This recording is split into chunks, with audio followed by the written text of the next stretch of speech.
VLOOKUP is dead, HLOOKUP is dead, and index to match is dead also. XLOOKUP replaces every single one of these formulas and, in my opinion, makes them obsolete. So in this video, I'm going to compare XLOOKUP with every single one of these formulas, and you'll see firsthand why it's better.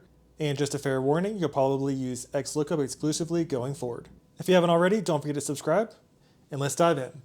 So for VLOOKUP, you're looking up a value. So for example, Alistair Fox, and then you're looking it up within a range. So for example, I could be looking it up within this range right here, and you want to return a specific column in that range. So for example, we'll type equals VLOOKUP, select Alistair Fox, put a comma. With VLOOKUP, you always have to start the range with the column that contains the search key, which is Alistair Fox. So we're going to select all of this. And now we need the number of the column that we want to return. So for example, we have May 2025. That's over here in column O. So we need to count 1, 2, 3, 4, 5, 6, 7, and 8. And make sure that you are not forgetting anything that's hidden or different things like that. So we'll type 8, put a comma. We want it to be an exact match, so we'll put false and press enter. So you can see right here, Alistair Fox, 14,187, Alistair Fox, 14,187. Now before we apply this formula to the rest of the opportunity owners, we need to make sure that this range does not shift. So I'm going to go ahead and anchor that in with $signs to make it an absolute reference. Press enter, and now I can drag this formula down. Now if I were to go down past, it will give us this NA error. So in order to get rid of that, we could type equals if NA, open parentheses, press enter, and then let's drag that formula down again. And now it will be blank if there's an NA, which NA means that was not found in the range. Now, what if we wanted to look up Alistair Fox and see if the status was active or inactive? This is impossible with VLOOKUP in its basic sense. And that's because it always has to start with the opportunity owner as the first column. In this case, the first column would be active or inactive, so you wouldn't be able to look it up from behind.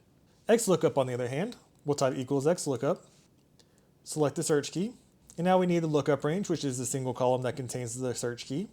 So I will go ahead and select all of this, and then we need the result range, which is the range that we want to return. So in this case, we want May of 2025, so we'll press enter. And as you can see, those numbers match. Now I'm going to go ahead and anchor this in with $signs just to make it an absolute reference just again. Now I can drag this formula down, and it does a similar thing to last time. We had that NA error.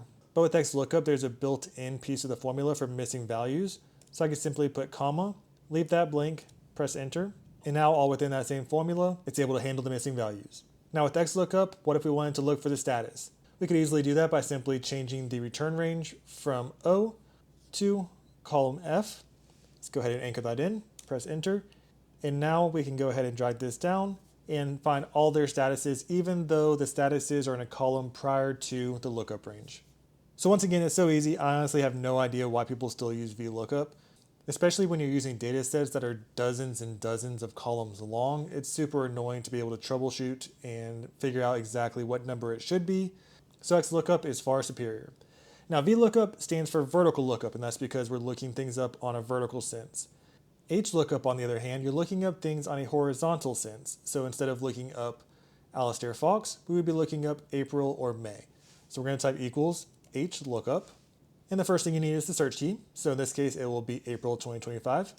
Put a comma, and we need the range. So similar to VLOOKUP, it has to be the entire range, and then you're going to put the number of the row. So with VLOOKUP, we went 8 columns to the right. In this case, we want to go 3 columns down. So we're going to put a 3, put a comma, put false, and then now you can see we have 0, and that's because for Alistair Fox, April 2025 is 0. The reason why we did 3 is because 1, 2, 3. Now, just like last time, we need to anchor this range in so it doesn't move. And we need to anchor in the row to make that an absolute reference, but still leave column B alone. So once I do that, I can drag this over to the right, and you can see that B turned into a C. So now we're referencing May 2025 instead, but everything else stayed the same. So 14,187 is what Alistair Fox closed in May of 2025. We can drag this formula down, but it's the same thing. And that's because we need to adjust the index to the next space. So 4 and 4. So now you can see that we have the next item. So super annoying, right? I don't want to have to count. I don't want to do that. There are ways to use a little helper column, which a lot of people do to help speed that part up. But since we're not going to use this anyways, it doesn't really matter. XLOOKUP, on the other hand, we're going to go ahead and use equals XLOOKUP. And then we're going to select April 2025. put a comma, we need our lookup range, which is going to be all of the different months, put a comma, and then we need our return range, which is going to be the results for Alistair Fox. Now if I press enter, we're going to have a 0. Same thing like last time, let's go ahead and anchor in the lookup range, and we need to anchor in the 5, and we want to anchor in the columns of the lookup range, but not the rows, and you'll see why here in a second.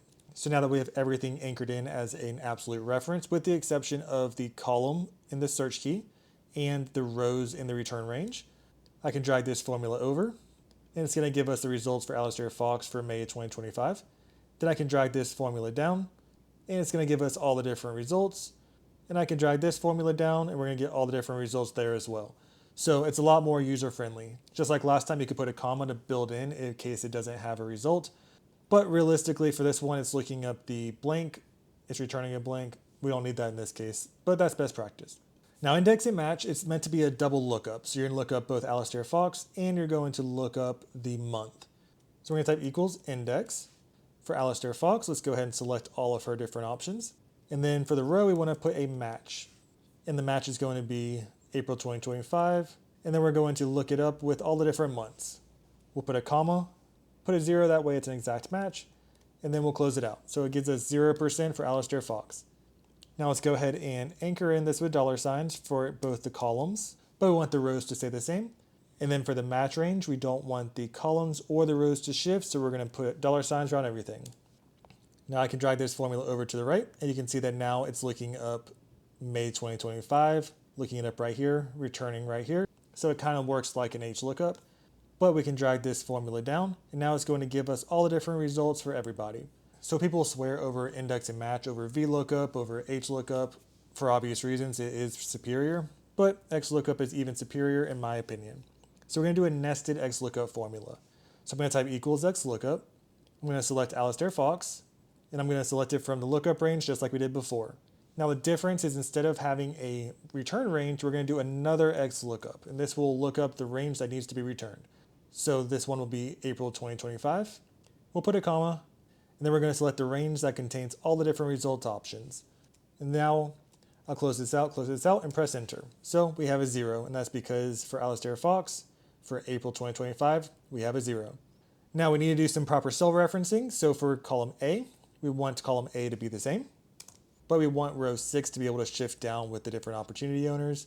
For the lookup range, this can be the same. So we're going to go ahead and anchor this in. And that's because we always want to look up the opportunity owner within the opportunity owner range. For the second XLOOKUP, we wanted to only look at row 5, but we want it to be able to shift from B to C. So I'm going to go ahead and anchor in only row 5. We want the range to stay the same for the lookup range. So we're going to go ahead and anchor that in with $signs. And for the return range right here, we don't want that to shift either. So we're going to go ahead and anchor that in with $signs to make it an absolute reference as well. Perfect. So now I can simply drag this over, and I can also drag these down. Now, just like before, we have NA errors, and that's because there's nothing there. And just like last time, to handle missing values, we can put a comma within the nested XLOOKUP formula, and then we can put another comma within the main XLOOKUP formula. Press enter, and if there's an error, it'll be blank. And same thing over here, if there's an error, it'll be blank. So instead of having to do index and match and figure out exactly where things go, you can simply use a nested XLOOKUP formula that acts the same way, you're just looking up different data at different times. I honestly haven't used VLOOKUP, HLOOKUP, or index and match in many years.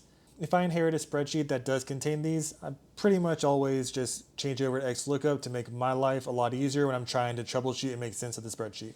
If you haven't already, don't forget to subscribe. Let me know if you have any questions, and like and comment for more.